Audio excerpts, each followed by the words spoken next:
नमस्कार दोस्तों, मैं अंकुर उपाध्याय स्वागत करता हूं आप सभी का एक बार फिर से अपनी नई वीडियो में।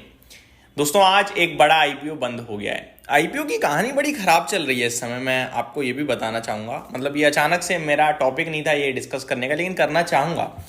इस समय जो आईपीओ मार्केट चल रहा है बाजार में, लिटरली हद ज्यादा खराब चल रहा है। मैं अपने व्यूअर्स को ये कहना चाहूंगा कि आईपीओ में आप जो पैसा लगा रहे हो प्लीज सोच समझ के लगाइएगा, क्योंकि अगर मैं रीसेंट डेटा देखूं दोस्तों तो काफी डैमेज हो रहा है आईपीओज में। फॉर एग्जांपल मैं आपको बताता हूं, अगर आईपीओज की बात चले तो आज दो आईपीओ लिस्ट हुए। एडवांस एग्रो लाइफ 8% ऊपर बंद हुआ है, लेकिन कोई पैसा नहीं बना पाया क्योंकि 5% के लोअर सर्किट पे बंद हुआ है और लोअर सर्किट पे बिकता नहीं है शेयर। ठीक है। दूसरा, ओम फ्राइट फॉरवर्डर्स 37% टूट गया। मतलब लिस्टिंग पे 37% टूट जाने का मतलब है जो आपका 14-15 हजार लगा था वो करीब 10 हजार के समथिंग रह गया। अब एक नॉर्मल व्यक्ति का वो पैसा जो बैंक में पड़ा था वो 10-15 हजार था, आज 10 हजार रह गया है। वो वापस बैंक में नहीं जाने वाला, क्योंकि अब वो आराम से ऐसे ऐसे सर पे हाथ रख के पता क्या कहेगा, वेट कर लेते हैं, 36% टूट गया है, क्या ही बेचेंगे। और अगर ये स्टॉक 2-2.5 महीने तक यहीं कहीं पड़ा रहा तो वो क्या करेगा, या और गिर गया तो वो क्या करेगा, लाओ 5,000 से एवरेज कर लेते हैं। तो पहले 15,000 लगाया, फिर 5,000 और चला गया। ये मैं एग्जांपल शेयर कर रहा हूं, ये आज की कहानी नहीं है। अच्छा, तीसरे आईपीओ की तरफ चलते हैं। फैबटेक टेक्नोलॉजीज अपने इशू से 5.5% नीचे है ये। ग्लोटिस 35% नीचे है ये।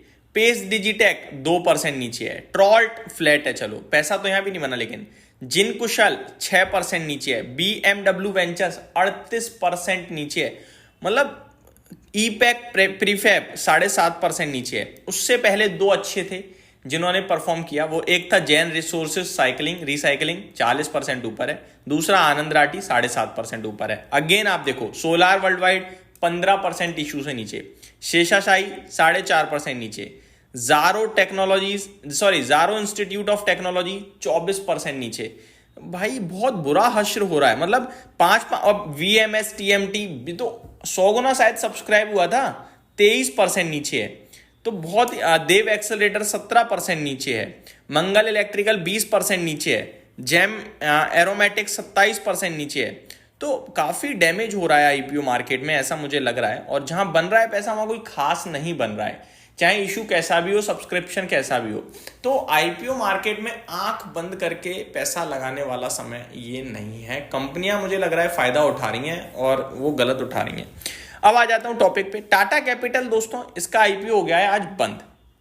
बाजार में दो बड़े आईपीओ में से एक बंद हो गया है टाटा कैपिटल का आज। अब एक एलजी का खुला हुआ है। एलजी को काफी अच्छा रिस्पांस मिल रहा है बिकॉज ऑफ इट्स वैल्यूएशंस, और कंपनी भी बेहतरीन है, हम सभी को पता ही है। कंपनी टाटा कैपिटल भी बहुत बेहतरीन है, बट वैल्यूएशन उतने बेहतरीन नहीं निकले। और इलेक्ट्रॉनिक्स पे थोड़ा जीएसटी कट का बड़ा फायदा दिख रहा है इस समय मार्केट में। टाटा कैपिटल एनबीएफसी की बात करी जाए तो नॉर्मली इनकी ग्रोथ है। अभी बात करी जाए टाटा कैपिटल की नहीं, मतलब इस क्षेत्र की बोल रहा हूं। टाटा कैपिटल के आईपीओ की बात करी जाए तो रिस्पॉन्स अच्छा नहीं मिला है दोस्तों। 3 दिन हो चुके हैं, आईपीओ फुलफिल हो चुका है। 1.95 टाइम सब्सक्राइब हुआ ये आईपीओ। सबसे ज्यादा जो सब्सक्राइब किया गया है वो किया गया है क्यूआईबी पोर्शन के द्वारा, यानी क्वालिफाइड इंस्टीट्यूशंस के द्वारा। वो भी कोई खास ज्यादा सब्सक्राइब नहीं करा है क्यूआईबीज ने भी। आप ये कह सकते हो बस कि हाँ, सब बाकी अदर्स के मुकाबले उन्होंने ज्यादा सब्सक्राइब किया। मैं आपको बताता हूं डिटेल्स क्या है। रिटेल इंडिविजुअल इन्वेस्टर्स ने 1.1 टाइम सब्सक्राइब किया है, ठीक है जी। एनआईआई एचएनआई ने 1.9 टाइम सब्सक्राइब किया है। क्यूआईबी की बात करी जाए तो इन्होंने 3.4 टाइम सब्सक्राइब किया है। तो बाकी के कंपैरिजन में ज्यादा है, बट ओवरऑल कहीं खास अच्छा सब्सक्रिप्शन नहीं दिखा हमें, मतलब दमदार नहीं दिखा।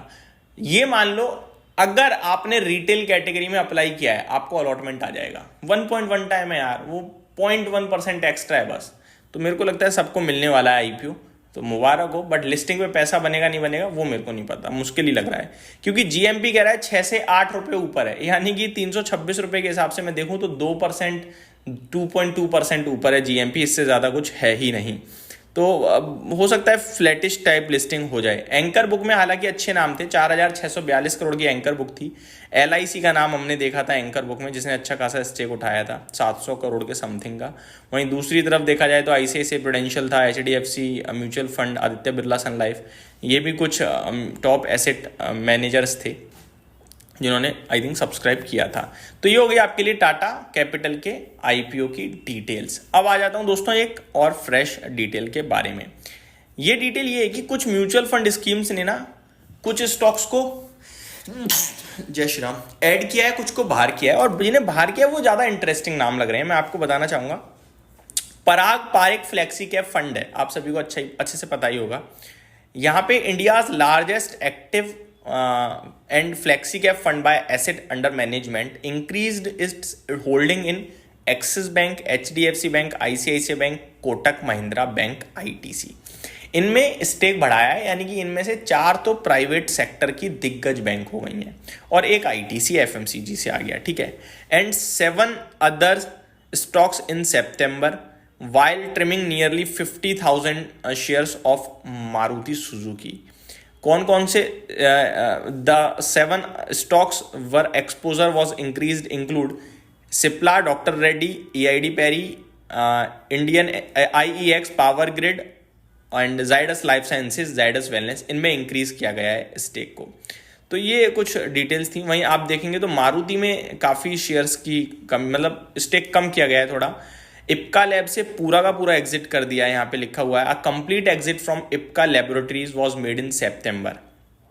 Total number of stocks in the portfolio of this flexi cap fund, सितंबर में करीब 27 फ्लेक्सी कैप फंड में स्टॉक्स रह गए हैं, पहले 28 थे क्योंकि इप्का लैब पूरी तरीके से बाहर कर दिया है। AUM जो है वो 1.19 लाख करोड़ का है, पहले 1.15 लाख करोड़ का था। तो ये मेरी तरफ से आपके लिए अपडेट्स थी, उम्मीद करता हूँ डिटेल्स पसंद आई होंगी। Thank you so much for watching this video, have a great day guys.